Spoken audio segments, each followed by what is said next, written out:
Ciao a tutti! Benvenuti sul mio canale Celebrita dalla Turchia. Nel video di oggi vi porto dentro una storia che non cerca riflettori, ma comprensione. Se vi piace, mettete un like e iscrivetevi, il vostro sostegno ci aiuta a raccontare non solo i titoli, ma i battiti del cuore che li originano. E adesso, ascoltate con attenzione. In un'epoca in cui le notizie si divorano come snack e le vite pubbliche vengono frantumate in microfrasi, c'è stato un mattino che non voleva diventare caso mediatico, bensì un riparo.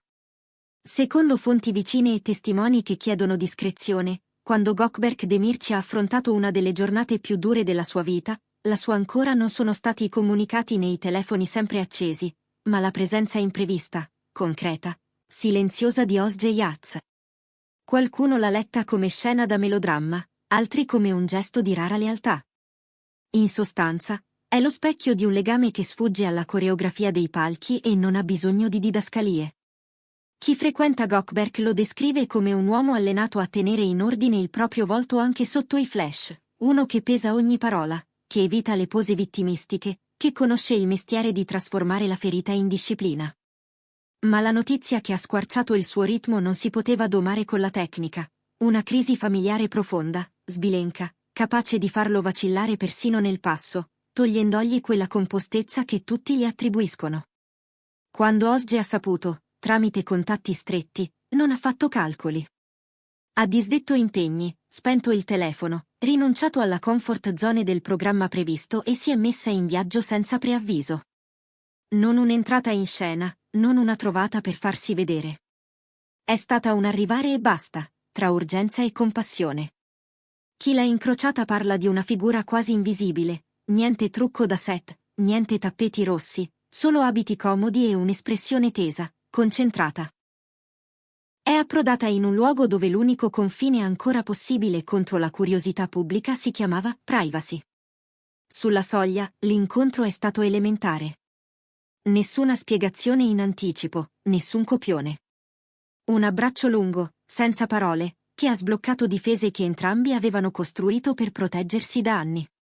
Chi ha assistito assicura che in quell'abbraccio c'erano stagioni intere di silenzi, di orgoglio, di cose mai dette. Nessuna camera. Nessun discorso. Soltanto una vicinanza umana più eloquente di qualunque post. Nel corso di quella giornata, Özge non si è limitata a stare accanto. È diventata il punto fermo quando le trafile burocratiche e gli adempimenti di rito trasformano il dolore in un labirinto freddo. Ha schermato, con delicatezza ma con fermezza, le interferenze. Ha fatto da scudo senza teatralità. Quando Gökberk ha chinato la testa per nascondere una lacrima, lei gli ha stretto la mano come chi lega una barca all'ormeggio durante una tempesta, tenace, senza proclami. Non mi ringrazierai per questo, avrebbe sussurrato, non come richiesta di riconoscenza, ma come ammissione limpida. La sua presenza non nasceva da nostalgia di tempi passati, nasceva dal ricordo delle proprie notti buie e dalla volontà di non lasciarci nessuno, tanto meno lui, da solo. La sera si è chiusa con una passeggiata dal sapore sorprendente, proprio perché semplice. Passo dopo passo, vicini ma senza bisogno di riempire l'aria, hanno lasciato che fosse il silenzio a farsi carico di ciò che le parole non riuscivano a sistemare. Quel camminare piano è diventato il fuoco di 1000 interpretazioni. C'è chi, ancorato alla visione romantica, ha iniziato a fantasticare su una riconciliazione imminente. E c'è chi ha visto, con prudenza, una lealtà che non chiede il contraccambio. Sui social, ogni brandello di racconto ha preso la forma di un prisma, ogni testimonianza aggiungeva un tono, ogni commento stendeva una nuova aspettativa. Ma una cosa, sola e chiara, rimaneva. Proteggere la dignità del dolore di chi stava vivendo l'onda lunga.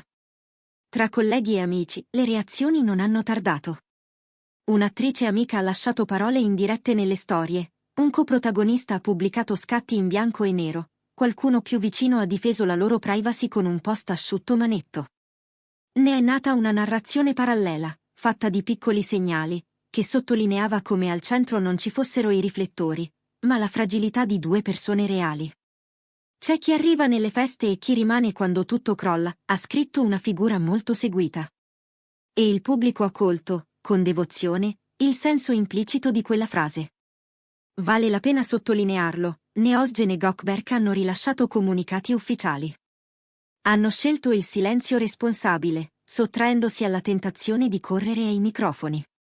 In una stagione in cui l'immediatezza divora l'intimità, hanno imboccato la via più difficile, nessuna giustificazione, nessun applauso cercato, solo tempo e cura.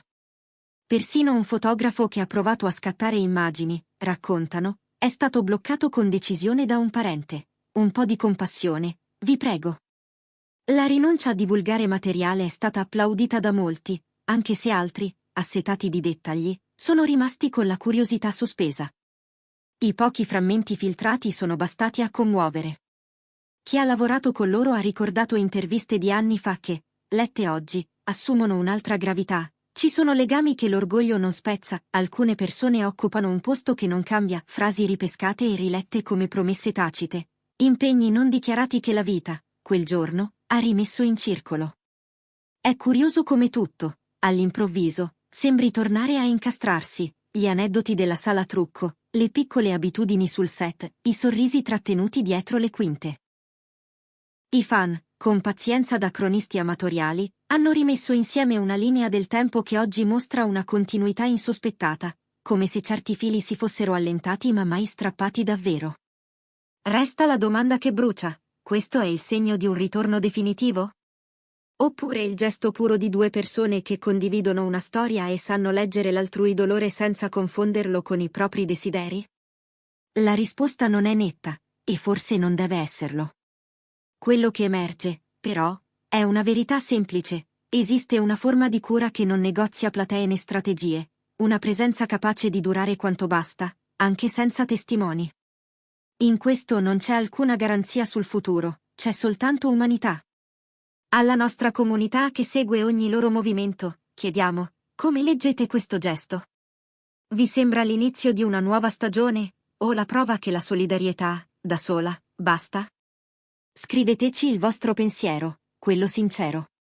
Cosa significa, per voi, presentarsi per qualcuno senza chiedere niente in cambio?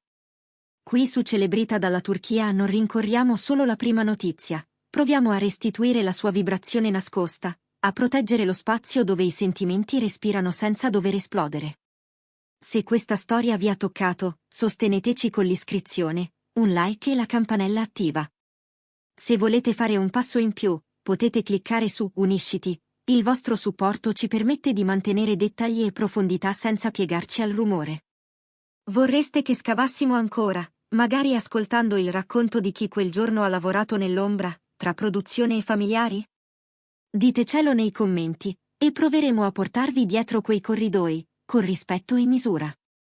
Perché c'è una scena, alla fine, che riassume tutto: due figure che attraversano la notte senza fretta, con sulle spalle la costellazione dei propri errori e del proprio affetto. Non servono giuramenti pronunciati a voce alta né promesse scritte su carta.